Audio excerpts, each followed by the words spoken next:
Good evening, and welcome to another one of my episodes of A Verse a Day Keeps Islam Away.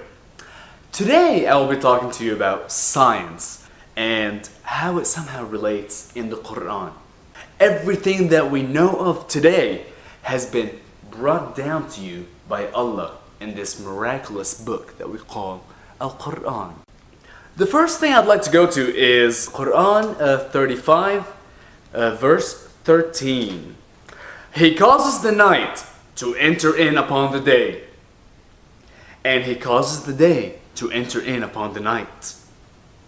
And he has made subservient to you the sun and the moon. Each one follows its course to an appointed time. So here we are talking about the sun and the moon, how they each have their individual courses. I want to move on to the next verse before I can really analyze this verse again, which is Surah 36, verse number 40. Neither it is allowable to the sun that it should overtake the moon, nor can the night outstrip the day, and all float in a sphere.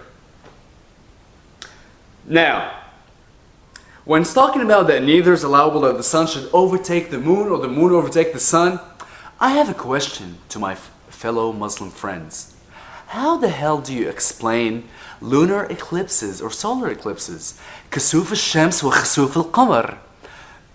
If obviously we have the sun that has its predetermined course and the moon that has its predetermined course, and neither of which can overtake the course of the other, how is it that we can have both overlap? That must be a flaw in Allah's design. I mean, obviously we live in a geocentric world where the earth is stationary and the sun and the moon revolve around us, but hey, should they not have their own individual paths? How the hell are they crossing paths? Alright, I'd like to move on to a little bit of the hadith right now. I'd like to start with Hadith al-Bukhari, verse 4, book 54, narration number 482.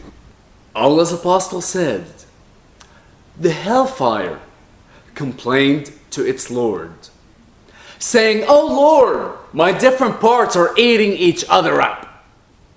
So he allowed it to take 2 breaths, one in the winter and one in the summer. This is the reason for the severe heat and the bitter cold you find in weather." So now we're explaining the seasons. Why is it hot in the summer? Why does it get cold in the winter? That's because the fiery pits of hell need to breathe. So I take it when it inhales, it gets really cold. And when it exhales, it gets really hot. One thing I want to know is, if the fiery pits of hell, if the flaming, burning fire and brimstone are asking the Lord to breathe, why is Allah conceding to them? Next one I'd like to go to is, again, Sahih al-Bukhari, volume number 4, book number 55, narration number 546. So, Allah's apostle said, "The angel Gabriel has just now told me of the answer. If a man has sexual intercourse with his wife and gets discharged first, then the child will resemble him. However, if the woman gets discharged first, the child will resemble her. This is how you resemble your parents. If your father came first, then you look like your dad. If your mother came first, then you look like your mom." Now, obviously, knowing about the entire misogynistic culture of Islam, I bet you every single Muslim resembles their daddies. And now, I'd like to go back to the Qur'an and let's review Surah Al-Mu'minun, the believers. Al-Qur'an, Surah number 23, verse number 14. Then we made the seed into a clot. Then we made the clot a lump of flesh.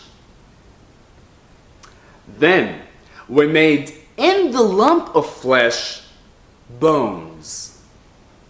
Then we clothed the bones with flesh. Then caused it to grow into another creation. So blessed be Allah, the best of the creators. So now we're talking about embryology, the way a fetus is born. First, we're talking about a clot, and by the clot, they're talking about the sperm. Once it mixes with an egg, you have the zygote. So we have the clot, and what's happening with the clot is, first, it's being dressed in flesh, and then it's being dressed with bones. The bones being the skeletal body of the fetus. Then does Allah, with His miraculous and wonderful design, does He coat the bones with flesh, and then the fetus starts growing into a new creation. The biggest problem with that is, has anyone heard of a woman giving a miscarriage to a skeleton? To something that looks like this? No, this does not exist in humanity. Never has and never will. Just in case if you want to know, embryonic cell has something called total potentiality. Total potentiality cells can actually differentiate into all sorts of different types of cells. So when you have a cell with total potentiality, once it keeps replicating and dividing, it can become skin cells, bone cells, brain cells, liver cells, internal body cells, external body cells, eye cells, brain cells, whatever the hell kind of cells you want, all simultaneously. This is called differentiating into different body systems. You don't first create internal organs and then you dress them in bones and then you finally follow up with dressing them with flesh. That's just stupid. The last verse I want to go to is Al-Qur'an, Surah number 2, verse number 259. It's a very long verse. I'm just gonna skip to the very end of it because it's something completely irrelevant, just like everything else in the Quran. It does not follow. But going on, 259, very end of it. And look at the bones, how we set them together. Then clothed them with flesh. So when it became clear to him, he said, I know that Allah has power over all things. I don't know where to start, or it's possibly just better for me to just end this now, because none of this is science. And for each one of you that has told me that every single modern day invention is written here in the Quran, show me where. Hell, the first idea of a heliocentric universe was even proposed thousands of years before Islam and thousands of years before Copernicus. Why are we going back to a geocentric world?